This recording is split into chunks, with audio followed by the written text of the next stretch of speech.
My name is Harry, I'm from London. Meghan Markle here.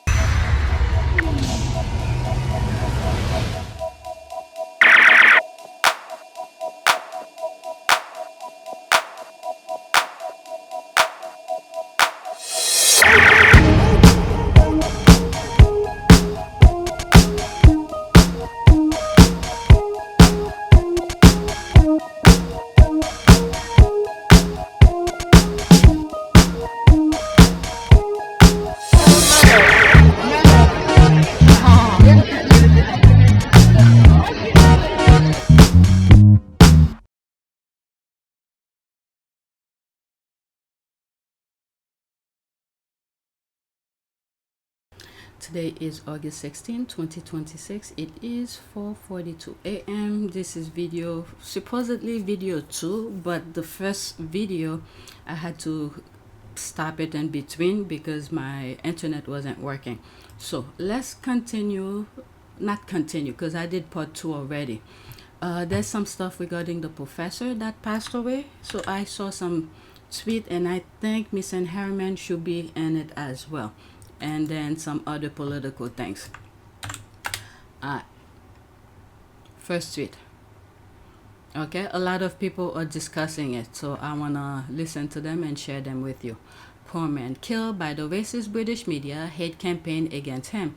Thank God Prince Harry took Meghan out of the UK, far away from Buckingham Palace and Kensington Palace. Insiders like Kate Middleton, Prince William, Jason Arday, King Charles, Camilla, and their British media. They probably watched the news about the former Cambridge professor Jason Arday's death and wished it were, whatever. I don't want to mention her name here. That's how far gone they are mentally. Rest in peace, Professor Jason Arday. All right, let's listen to him. Okay, the guy lied up.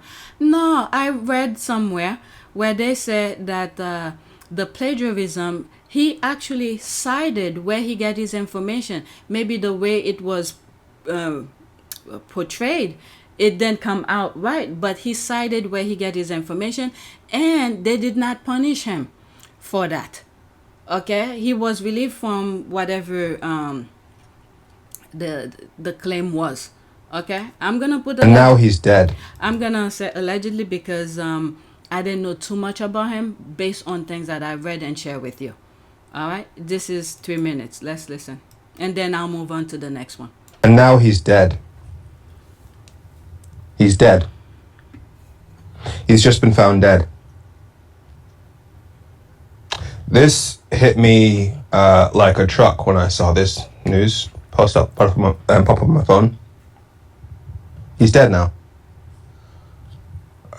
It hit me for a number of reasons. One, there was an element of guilt because I haven't spoken about this. I've shared other people's stuff, but haven't directly spoken about it because I didn't know the facts. Because by definition, the first inquiry that Cambridge did cleared him of plagiarism, That's what I'm saying. and the second one's still ongoing. So, don't know the facts, and I like to know the facts before I speak.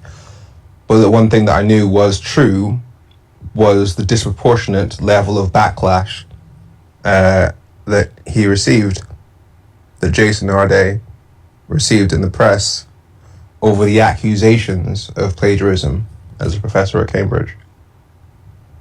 So I knew that that was wrong. Similarly to like how the Meghan Markle stuff was wrong. You know, like how the Daily Mail and the Express would publish the exact same stories about Princess Kate, having avocados as like a pregnancy treat, and they'd praise it when Princess Kate did it, but when Kate Middleton did it, and then when Meghan Markle did it, they'd be like, "Oh, the avocados are linked to drought and murder."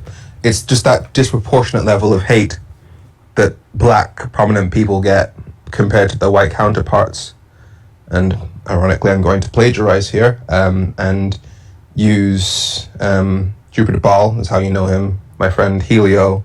He made a video, which I actually accepted the collab on barely half an hour ago,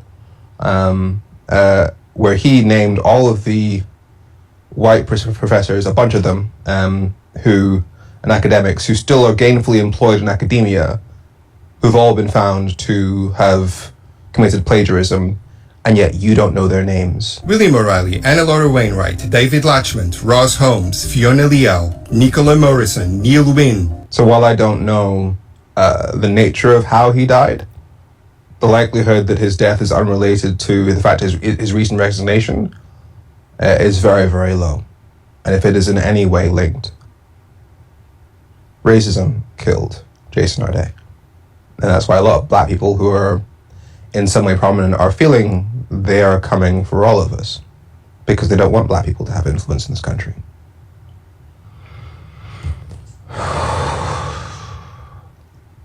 To his family, to his loved ones.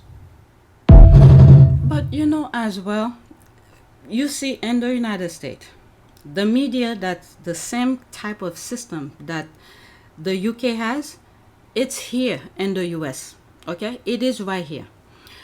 But the thing that I see here with the UK, when they start bashing on people, everybody stay quiet.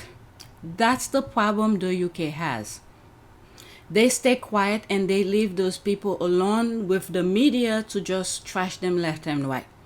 But when you see in the United States, this is why I said right now the United States is on a pedestal. Okay, I've said this in past videos. So you guys could see either how we combating what Trump is trying to do, or we go along with it. But what we are seeing right now within the United States, people are pushing back. The moment they start talking nonsense about anybody, okay, if it is wrong, you're gonna see tons of people speaking up. When you look at many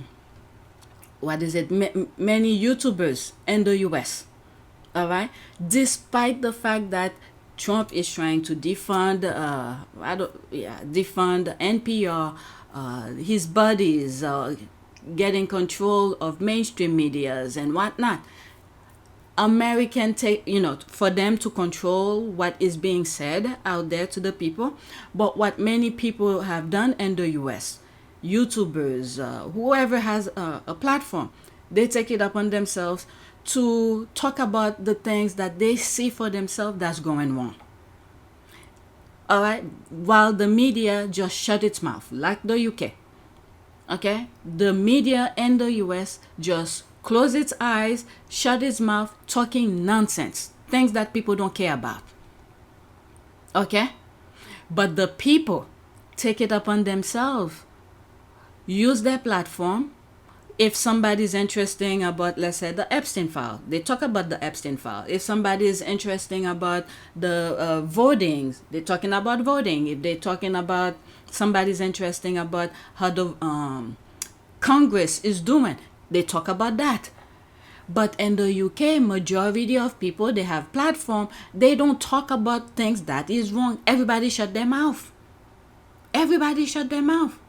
I almost did not cover him because I had no clue, okay? I was aware of him on Friday. When I saw, I think it was Friday, either Friday or Saturday. It was popping up on my timeline. I was like, who is? I read maybe 1 or 2 tweets about it and then move on. And then it's when squaddies were tagging me. They were talking about it and I come across Misan Harriman. I still have it on the list to share with you. And then I was like, oh, okay, so I'll share it because I see the parallel. But other than that, I didn't know anything about him. So when the media is trashing people in the UK, someone, even though you don't attack, you don't do the counter act or attack the media like the squad usually do, you don't attack the media who's trashing the person, but at least speak positively of the person. All right, at least I think what happened with this young man, that professor, is that he probably take his academic very seriously, and then these people are attacking where it really matters to him. And I've learned that he has some, sort of type of autism or something. He beat it and stuff like that, so he made it that high level. But anyway, let's move on. Next tweet. I didn't go in the comment, okay? Alright, so this is the appointed Prime Minister. Okay, Prime Minister Andy Burnham says following the death of Jason Arday is not a moment for any rushing to judgment, but a moment to reflect on how things came to this. I mean, look at the last lawsuit that Heavy did with, was it Daily Fair? There's no punishment for these papers. There's no punishment. They're attacking individual one by one, eventually until it reaches you. People need to speak up. All right, 33 seconds and then I move on. A screenshot only. A tragedy. It's a tragedy on so many levels, but particularly just for everybody who knew Jason, his family, obviously his friends. We think of them today. It's not a moment for any rushing to judgment. It's a moment for reflection, I would say. Oh, reflection on what? How many reflection do the UK has to have? Because this thing keep on happening over and over again. Wasn't Caroline Flack that happened to? Not too long ago, I heard Caroline Flack's brother as well. Someone made a reference to it, you know, when I read the comments, that the brother... Let me pause for a second. Right, so I asked Google, did Caroline Flack's brother commit suicide? Okay, Caroline Flack's older brother, Paul Flack, passed away at the age of 55 on June 21st, 2026, while initial report and provisional assessment noted the death as unexplained and potentially linked to suicide. Police stated there were no suspicious circumstances and an ongoing inquest was adjourned to October 2026 to officially establish the final cause of death. So it's not finalized, but it's sad. I feel really bad for the mother. But when is the UK gonna learn? When the system, I mean, okay, those group from those Jewish who's over there, they are creating more chaos. Okay, I'm sorry, I'm mumble. Let's finish this. I'm moving it back slightly. reflecting on how things came to this, a really sad and sorry state of affairs. And I think we just all today think of Jason, his contribution, and his family and friends. It's a tragedy. I was looking at, oh my God, 48 headlines for a fantasist, 20 for a jail briber. What the mail's coverage of Jason Arday and Nathan Gills reveal. Two men, two very different stories, one outcome that should trouble anyone who thinks newspaper attentions bears some relationship to. Okay, so one of them is like a bad guy in comparison to Jason Arday. Wow, wow, wow. Wow. Alright, let's move on. Next tweet. I don't know. This is why Harry said this is much bigger than just us, meaning him. And my hope is one day our collective support for each other can be more powerful, because this is so much bigger than just us. Alright.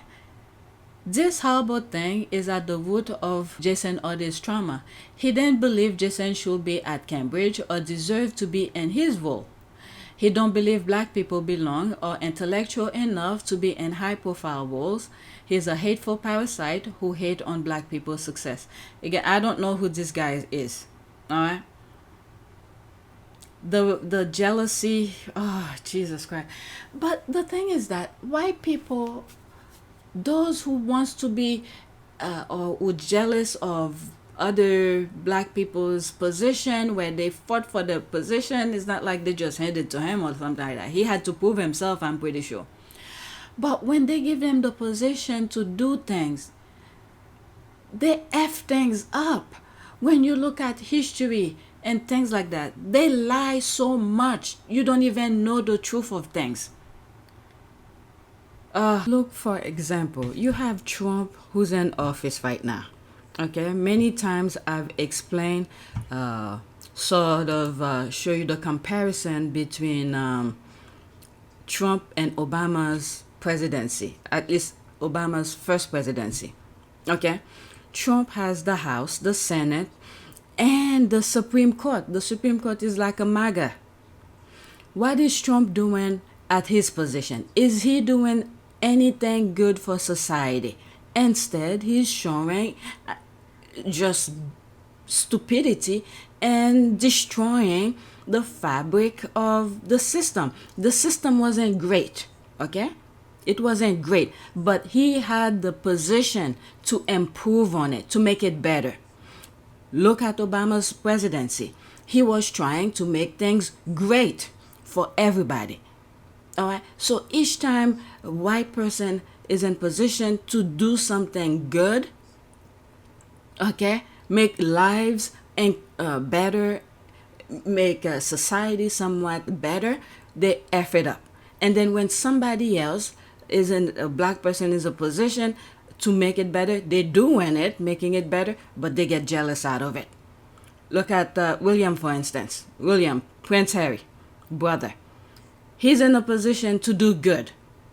But is he doing anything good? Instead, seems like he's focusing his entire energy on destroying his brother who's trying to do good. All right? So these people have some mental issues. For society, they want to destroy it. It's like they're going against God. Baggage for God. Okay, what is that? Effing vermin, comma. He looks like a premature roach. Oh my. Wow, people are talking. He does. Is that the fucker channeling the soulless Mitch McConnell? Oh my God. The internet is something. Alright, what are they saying here? This is too long. I didn't. So Jason Arday, the professor from Cambridge University, has taken his life seemingly. And I'm not surprised, because if you type in the phrase Jason Arday on YouTube right now, you're just going to see a litany of attacks from the right wing, whether you're a podcast, a pundit, GB, News Talk Radio, Times Radio. They have been obsessed with this man and this story for the past week. And in reality, what they have been obsessed with is their desire for the longest time to be able to find a poster boy for their argument that black people and minority groups are essentially being given jobs when they don't deserve the jobs and we're not qualified to do so. This has been their argument for the longest period of time. And they've been obsessed with this debate and this... You see what Trump is doing in the US? He's doing front and center, okay? You cannot deny, you cannot see it. The UK, this is why I said the UK is masterful at this. They're doing exactly the same thing with Trump, but secretly. They are masterful in psychology. They're doing the same thing as Trump, but in a psychotic way, but still. Okay, the same thing. Oh, baggage for God. But let's continue. And then after I listen to her, I'm moving to the next one.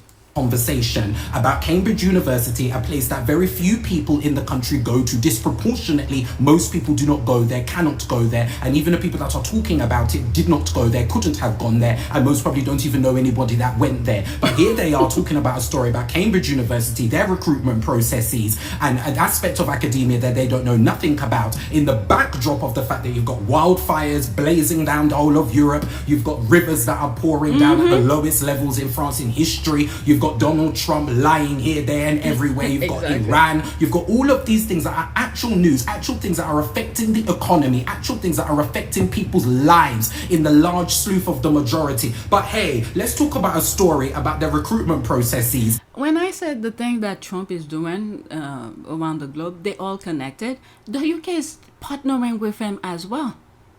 Okay, why do you think there's a former, and one of them is actually in office right now, former prime ministers and that guy who came to support him in the US? All right, they're just better at hiding it.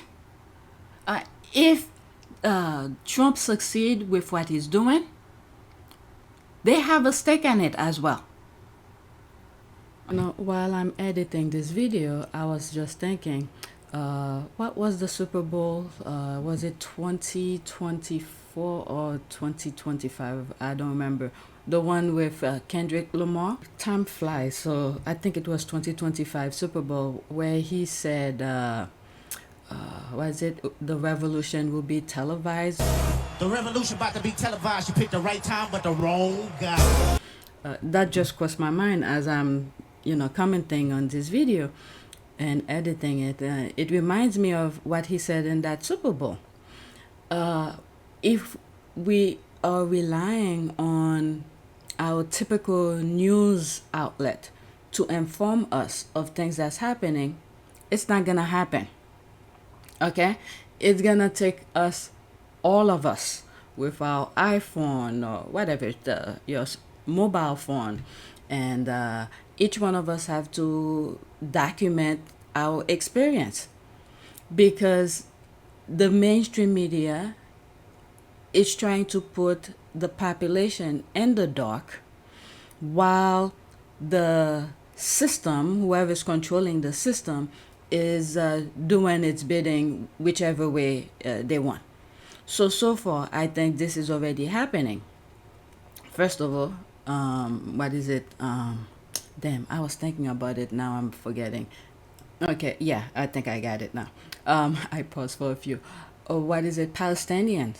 Okay, I've said this in past videos where they sacrifice themselves for us to see, how the system is so barbaric. They were, thank God many of them were savvy with their phones and things like that. They televise themselves as they are being persecuted. Okay?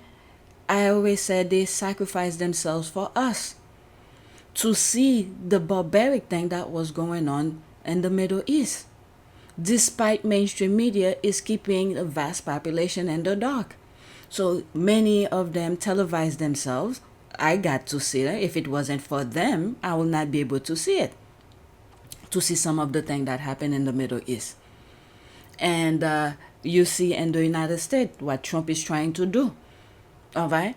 Everybody pick up their phone to televise what ICE is doing.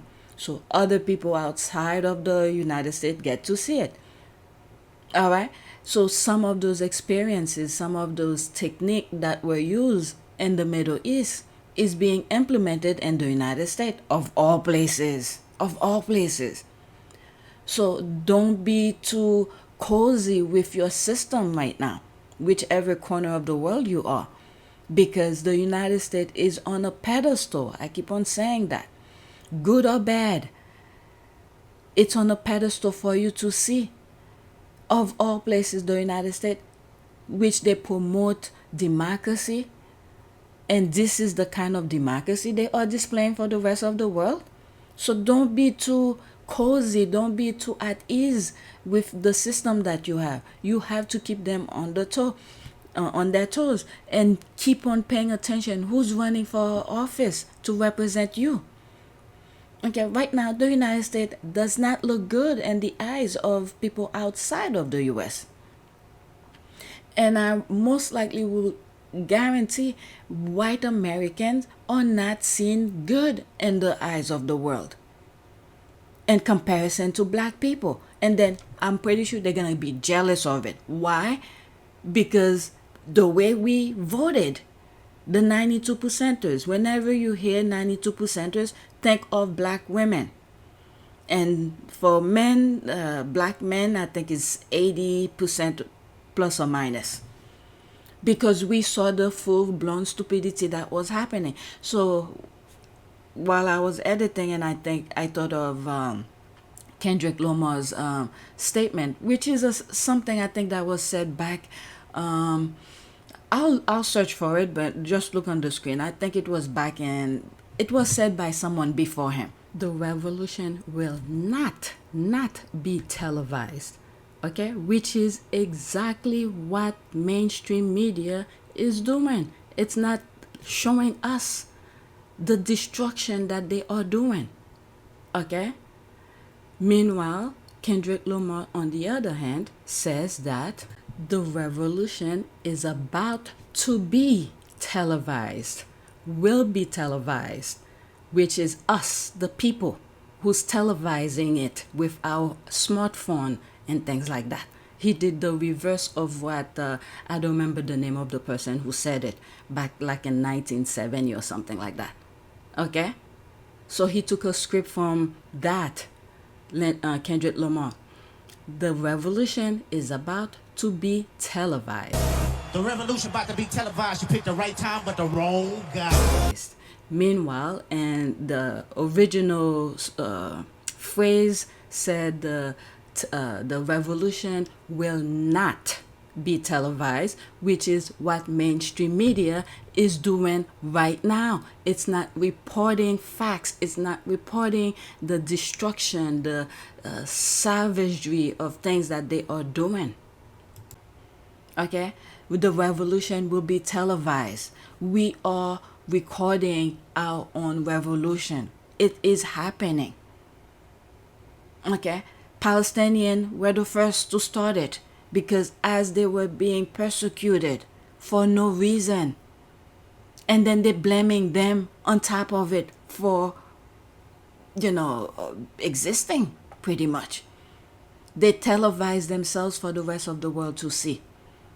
And then the mainstream media is telling you, don't believe your eyes, don't believe your ears, they are terrorists, they are that. Meanwhile, they are terrorizing the Palestinian in their homeland. So yeah, the revolution will be televised. It is being televised as we are speaking. It is up to us. But anyway, let's get back to the original recording. Alright, let's continue. So Jason Arday, the professor of economy, actual things that are affecting people's lives in the large swath of the majority. But hey, let's talk about a story about the recruitment processes from Cambridge University, a place that does not reflect the broad society in any capacity because most people cannot go there and do not go there. It's an exclusive institution for very, very, very, very, very few people. But here you are obsessed with that story, with that backdrop. No, you're obsessed with the fact that you want to dishonor all black people, and that's what you've wanted to do for the longest while. But let's just remember, we've got the President of the United States of America, for instance, that tells a litany of lies on a daily basis, but you didn't seem to be so offended by it. You don't seem to be so offended by his lies. You don't seem to be offended by the fact that his lies cause economic distress and cause disruption to individuals and their actual lives. But you're upset with this university professor that told insane lies and went on the TV and did some crazy things and earned his PhD through plagiarism, which, by the way, it is not typical in recruitment processes as far as I am concerned. When you present your certificate and your qualifications, nobody's ever asked me when I have said, here is my English degree, hey, let me read your dissertation to check that it was marked correctly. No, I'm an examiner. I mark English language papers every single year, and if I incorrectly mark a paper and that student gets a top grade but really they should have got a 5, that is not the responsibility of the student. That falls back on the institution itself. So instead of attacking the institutions that awarded him these qualifications because he went through the door with the correct qualifications that were awarded incorrectly, but that isn't his fault. He didn't mark his own his own PhD. He did not award it to himself. It was awarded to him. Then he went through a recruitment process, which is, in my understanding, very typical, and he went on to tell a litany of lies, and then he resigned. End of the story. Meanwhile, across the pond, the man just tells lies accordingly, creates wars, and then brings up gas prices and mashes up economies left, right, and center. But you're not interested in that. Europe is burning down, but you're not interested in that. Type in Jason Arday. Compare the amount of times that these people on GB News, Talk Radio, and all of these things have spoken systematically about this guy this past week in their obsession, and compare that with the actual news of the world. Because let me tell you something. Have you ever in your life, Polly, or wherever you might be in Lincolnshire, London, or Bristol, have you ever in your life been impacted to that degree about the admission processes of people at Cambridge University? Let me wait for the answer. No. But you are affected by economy. You are affected by the prices of things. You are affected by all of these things, but you're not interested in them. There's something there. All because you want to tell this ridiculous story to satisfy your ego that black people are actually qualified. Black people are actually intelligible, highly fabulous human beings, and when we walk into our positions, we walk in with our head held up high because we've walked there and we've not been given those things. We do not come from a legacy in this society where black people are just given things just because. It doesn't work. This individual is an outlier. Most people, white or black, are not university professors at Cambridge University. Stop using Jason Arday as some kind of poster boy for whatever kind of agenda that you're trying to put in your racism of who you are. Tell the truth and shame the devil, but don't run up and down and try shame the devil till you send this boy to his deathbed, because nobody should be a liar. That means that they should become, you are a liar. He was a liar person with clear mental health issues, because that kind of lies that he told could not have been normal for anybody to tell. There was no duty of care applied. Nobody came out to support the man. Nobody asked the question. All he was obsessed with was telling the story about DEI to satisfy your ego. Just because you did not get the job, it is not a reflection of the fact that that other person was weaker than you. It's because they was better than you. How about that? Because when I've walked in as a black person and I've taken my positions, I've taken it from a place of integrity, intelligence, and fabulosity. And if you have not come in there with those things and I have come in better than you, don't put me on a platform of DEI, your alter order. These people are rude, and what they need to do is take some responsibility in the fact that last week they obsessed over a man of something that didn't affect the society, doesn't affect the society in any kind of meaningful way. In your obsession to tell us this story is to tell us the story of DEI. DEI what? DEI what? Because if there was any kind of DEI up in here, you don't think some people would higher in a life? Black people would be way higher in a life. But you're so obsessed with that story till you kill the man. I mean, I said so, I mean, I stop. Wow. Alright, let's go back. I didn't want to put this. People keep saying if Jason Arday was white, he would not have been forced to resign his position as a professor at Cambridge because of plagiarism accusations. They keep saying that if Jason Arday was white, he would not have been hounded by the media because of those plagiarism accusations. And guess what? Let me tell you about the story of William O'Reilly, who's also a Cambridge professor, who just 3 years ago was found to have plagiarized more than 12 pages of text, lifted word for word from essays that 2 of his different students wrote, essays which he had commended and then took as his own, published in an academic journal, passed off as his own writing. In 2021 was when one of the students initially discovered this had happened. It took 2 years for the university to take this through a tribunal process, and guess what they deemed at the end of it? They said at the end of that tribunal process that William O'Reilly had accidentally plagiarized. Oopsie, he said he had placed those 12 pages of text from 2 students' essays as merely a placeholder in his journal article draft, and then oops, published it, taking all of the credit for it. Where was the media fanfare? Where was the media frenzy? Where was the intense scrutiny into not just his professional and public life, but his personal life? Much of the suffering that Jason endured was at the hands, or instigated by the hands, of this guy, who was a Cambridge professor until he was fired by Cambridge in 2024 for a blog post in which he said that if we lived in a meritocracy, there'd be even fewer black professors. Wow. 1.1% of the UK's professors are black. Out of the 6,180 professors at Cambridge, 75 are black. I went to medical school at Cambridge. I am the child of factory workers. I can attest that Cambridge and other elite institutions that I have studied at are not safe spaces for people of colour, let alone black people. So the news today that this media lynching ended in Jason Arday's death is not even surprising to me. Wow. It is a gut punch. It is sickening. It's stunning, but it's not a surprise. And that's another heartbreak all its own.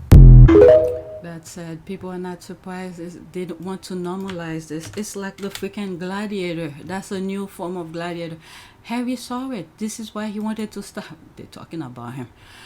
People like Nathan Cofnas and his Cambridge low IQ take is why many European white Americans cannot hide behind performative-based assessment anymore. All right, let's see here. Nathan Cofnas was sacked from Cambridge for his piece, A Guide to the Hereditarian Revolution, where he argued white people were genetically predisposed to be more intelligent than black people. The evidence upon which he based his biological reality of race are the genetic overlaps within population clusters, the differences that happen when some people live in one place and other people live in another place. The only issue with basing your biological reality of race upon this research is that those same population discrepancies happen within the continent of Europe itself, between Eastern Europeans and Western Europeans, between Northern Europeans and Southern Europeans, and yet somehow this identical population discrepancy frequency is nowhere in Nathan's work. If we are going purely by genetics for the basis of biological race, then Africa would be the most racially diverse continent on Earth. There is more genetic and phenotypical diversity in Africa between African people than in the rest of the world combined. The IQ test that Nathan Cofnas references as his basis for the difference in intelligence was developed in 1920s Jim Crow America. That same test was revised in the 1970s to include vernacular common to the African American community, wherein African American participants of the study excelled where white students could not keep up. But that's not what Nathan Cofnas is basing his assertions on. He's basing his assertions off of half-truths, half-baked pseudoscience. That's why he was sacked from Cambridge. And not satisfied, he went after Jason Arday. Nathan Cofnas could not stand to see a black man standing at the level that he felt he deserved. And even after... You know, it's things like this. People need to speak up. The platforms are here for people to share ideas and things like that. But those evil minds use those platforms to spread misinformation and to poison young people's mind. But when things like that is happening, it can be used to do the opposite, to counteract the way these evil minds are using social media. Call him out on his BS. Maybe they'll stop, with their nonsense. I like the way this young lady is calling that guy out.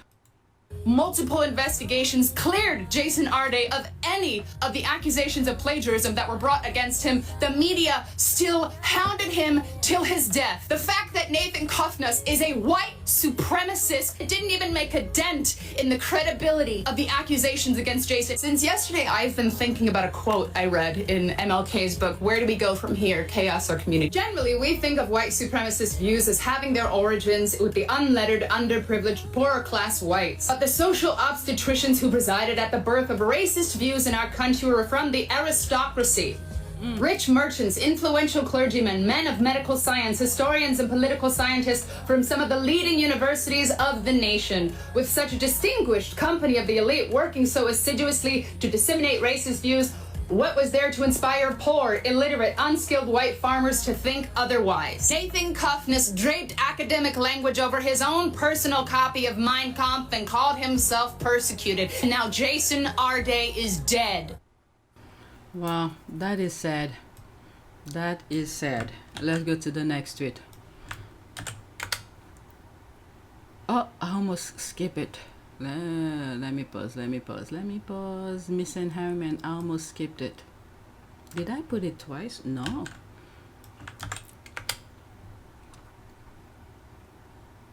Alright, so there's Misan Harriman. I've just spoken to Bella. Okay, this person here. The media have been outside the Arday's family's home. Have they not done enough? They are also publishing the family's address. Oh my God, are they? This has to stop immediately. At Met Police UK are also aware of this. Oh, Jesus Christ.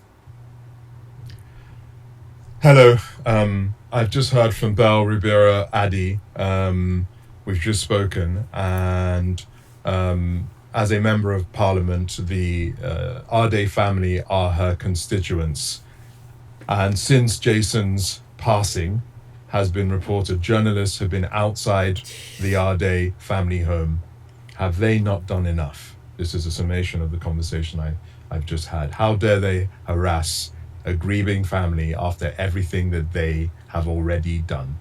Any outlet reporting from outside the house, pressing family members for comments, or publishing the name of the road, which many of them have already published, putting the family at risk of racist attack, should consider itself on notice. We could not protect Jason from the media, and now we must protect his family. Please share this widely. Wow. And as a reminder to the media, leave this family alone. They have made their statement. Do not share their address to anyone, and do not approach any members of Jason's family. Oh my God. They all are baggage for God. I'm not gonna go in the comment. Next tweet. Alright, I think I'm done with the tweets regarding Jason Arday. Alright, breaking. Huge crowds in Ireland gathered to celebrate the closure of the Israeli embassy, waving Palestinian flags and singing for Gaza and its people, a step not taken by Arab countries that normalize relations with Israel. I think one of the mindset that I had when I shared this, when I put this on the list, was Dominican Republic. Okay, because I see Dominican Republic is doing the work for white supremacy, the way they treat Haitians. So the way that I'm approaching this is that if Dominican Republic wants to be, what will I say, respected globally, okay, I understand, yes, immigration is a must. I'm not gonna take that away from them. They do need immigration and who's coming in and who's coming out. And then also, I've said in past videos that Haitians should stop going there because they don't want you there. Okay, but with that being said, okay, in terms of how the rest of the world will see you, in terms of respect, okay, mutual respect and humanity, okay, if this is if Dominican Republic wants to be respected in a humane level, they need to learn how to treat not just Haitian, anybody that comes at their doorstep. All right. So when you see the rest of the country, the rest of the world is still supporting for Palestine, despite the iron grip that Israel has on politicians, all right, humanity is standing up and saying, we're not going to let this happen, what they're trying to do. We will recognize Palestine. All right. So Dominican Republic, just be careful. There are some really good Dominicans who are struggling, making a living. I used to live in New York. I used to live in New York. I've seen their stores. I've gone to their stores, their beauty salon and whatnot. They're all hard workers. But what the government is, in my humble opinion, from the outside, looking in, the same way Trump is making America look bad, the same way that I see the government of Dominican Republic is making the rest of the country look bad. And there are some people within the country who has some issues. They need to do some reflect about colorism, because white supremacists, no matter how clear or pale your skin is, if you're not pure white, they will not accept you. All right. So this is from Ireland. Okay, so there's a music. I don't want to be, there's a Palestinian flag. I don't want to be flagged for the video. All right, so I muted. There's people, oh my goodness. When other human beings see human being is suffering, they don't stand for that. All right, next tweet. I have one more left and then that'll be it. All right, there's that. Trump was not invited to the Obama Presidential Center dedication ceremony. First time in history, a sitting president was not invited. Thought? All right, so there's that here. There's that. Biden. I'm not gonna read all of this. Okay, I just wanted to focus on that. This is my last one. I thought that was cute. Jill Biden, former First Lady. All right. That time when Jill popped up in the middle of a Jill's interview with Jason Buttigieg. Let's listen. Screenshot in between, 53 seconds. That's Joe Biden coming from the back. We forget rural America and some of the challenges that they face, whether it's loss of health care or look who just popped up. How are you, Mr. Vice President? Nice to see you. Now I got to tell you the other half of this love story here. You know what I mean? How she didn't want to go out with me and all that. After the second week, I said, "Look, I'd prefer you not go out with anybody else because it just caused a lot of trouble." She said, okay. It sounds like you were Yeah, quite. so I just want you to know, I realize I'm the poor relative here. I get it. Good to see you, Chas. I'll let you guys go. I don't want to get in the middle of this. Oh no. They've always got to butt in, right? Yeah, exactly. We forget. That is so cute. That's all. I don't want to go in the comment. So that's it. Please take a moment to subscribe, like, and share. If you want to support this channel, there's a PayPal link and a Cash App link in the description. You could donate. Those who have donated, thank you. There's a lot of thumbnails that I need to do. Yesterday, after I finished edit those videos, I have 1, 2, 3. I was completely tired. I didn't feel like making any thumbnails. So I had to catch up with some thumbnails. All right. So that's it. Thank you for watching.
It is a great privilege to be with all of you today.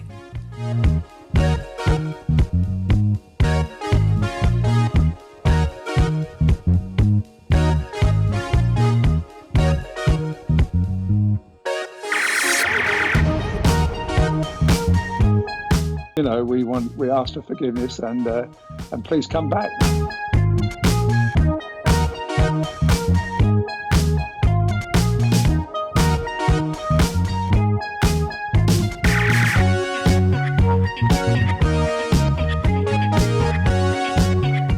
As you saw me find the love and happiness that I'd hoped for all my life.